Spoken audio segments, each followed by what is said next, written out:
What's up, Waluigi? Trent from Trentendo here.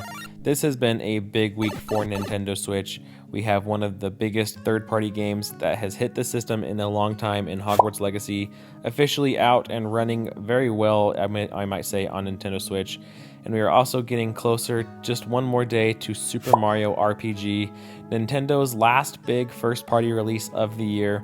So we've got to talk a little bit more about what is next for Nintendo and what does this week kind of signify, I guess, and some of the things that have happened and what I think that have to do with Nintendo Switch 2 and why we need it more than ever. So before we hop into that discussion, make sure you hit that subscribe button and like this video so you guys are kept up to date with everything going on here at Trentendo. Let's see if we can hit 20 likes on this. It really does help. I appreciate it. And without further ado, let's hop right into this discussion. Now, as I mentioned, big week for Nintendo. We have Hogwarts Legacy, which is officially out. And might I say, running very well, in my opinion. I know there's some differing opinions out there, but for what the Switch is, I think this is a very good port from Avalanche and a very good Harry Potter game, to say the least. And then we have Mario RPG coming just one more day from the time of this recording, at least. And, you know, the Nintendo is kind of giving us their swan song, it feels like, to Nintendo Switch, especially with this.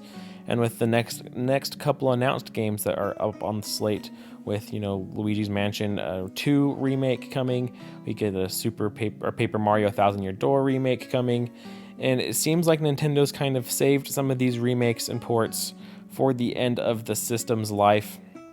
And I think, especially as we look at games like Hogwarts Legacy on Nintendo Switch, it shows us that we need the Nintendo Switch 2 now more than ever. So let me explain a little bit. As I mentioned, Hogwarts Legacy is running very well on the Switch in my opinion, but it could be better. Now, if you look at this game as to what it is on the Switch versus compared, you know, to even a Steam Deck or, heaven forbid, the PS5 or Xbox Series S or X, this is a substandard port and by those metrics. However, when you look at the game as a whole, and how ambitious it is and the size of the open world and, you know, the gameplay and the combat system and the explorability of Hogwarts and everything around it, this is a very good port for the Nintendo Switch. And even with how poor it looks compared to, you know, the PS5 or the Xbox One version or Xbox Series S version, like I said, I feel like it runs well and it looks good for the Switch. But at some point, as a Switch fan and as a Switch owner, we have to be able to stop saying it's good for the Switch. And I think that this is a trap that I've even found myself falling into even more recently, especially looking at Hogwarts Legacy. You know, I feel like we've kind of come to the acceptance that the Switch is less powerful and less, you know, able to do some of the things that the current systems out there are able to do. Now, this is partly just a factor of the fact the Switch came out in 2017. We are running on a very old system at this point compared to what is currently on the market.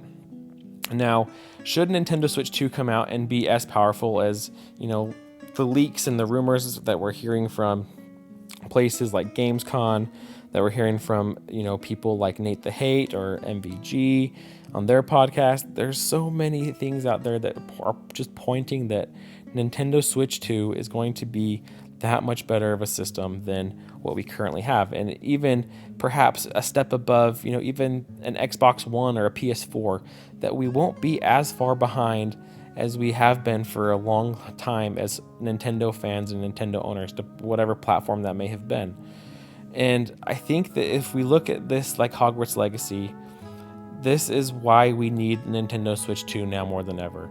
We continue to get games like Hogwarts Legacy, or heaven forbid Mortal Kombat 1, that are just different enough, that are just, you know, okay enough that we accept it, but it's not as good of an experience as it could be. Now, Mortal Kombat 1 is a totally different situation, I think, because that game launched just totally broken on the Nintendo Switch, and now I understand that they have released some patches and some updates to make that game a better experience. But for a day and date release on the Switch, that is something that we definitely don't want to see, is games like that. And then we have, on the other note, like on the other side of the coin, is we have Hogwarts Legacy, which it didn't come day and date. It came 9 months later, which is a huge wait for Nintendo fans. And then they were able to get it to run smoothly, though. So it's like, at what point do you think, okay, It's great that they have the time to develop. It's great that they've taken the time to put the effort to make this run smoothly for Nintendo Switch. And then at the same time, how do you say, but we want to get it at the same time as everybody else? So I think that this is the signal that, we need the Nintendo Switch 2 now more than ever. With these big third-party games, we either get a broken mess or we get an extended delay. And even going back a few years, we had the same issue with the Dark Souls Remastered game. I remember heading to GameStop on the release day, having had pre-ordered it and well in advance, not even thinking about it, and not having really, this is before I probably paid a little more attention to the news and Nintendo's news cycle than I should have. Walking into GameStop and asking, hey, here to pick up my pre-order, and they couldn't find it, and then they pull up my account to make sure I'd actually pre-ordered it, and oh, you have the Switch version, right? And I said, yeah. I said, oh, that actually is delayed, doesn't come out for another couple months. I was like, oh wow, okay. So I mean, this has been a problem on Nintendo Switch, not just recently, but even a few years back at that point. So I think that the Nintendo Switch 2, I think hopefully it will be stronger, and I think we can almost have that as a guarantee that it's going to be stronger than the current iteration of the Switch. But hopefully that it gives the developers an opportunity to be excited to develop stuff for the Switch, that we're going to get more of these third-party games day and date. And I think Nintendo is signaling that even with their own releases at this point. They're giving us a lot of remakes, a lot of remasters. And it's because they're holding out on their big guns for the next system. But I'd love to hear your guys' thoughts down below. Do you think that this is an indication that the Switch 2 is coming? Do you feel like, that we have been shafted a little bit as Nintendo fans with third-party games, and that hopefully if a stronger, better system will give us a leg up to be able to enjoy a lot more games that we probably wouldn't have been getting on the Nintendo Switch at this point, but hopefully on the Switch 2 that we'll be able to get. So I hope you guys enjoyed this update. Like I look forward to having those comments and conversations anything below, and I hope you enjoyed, and until next time, catch you later.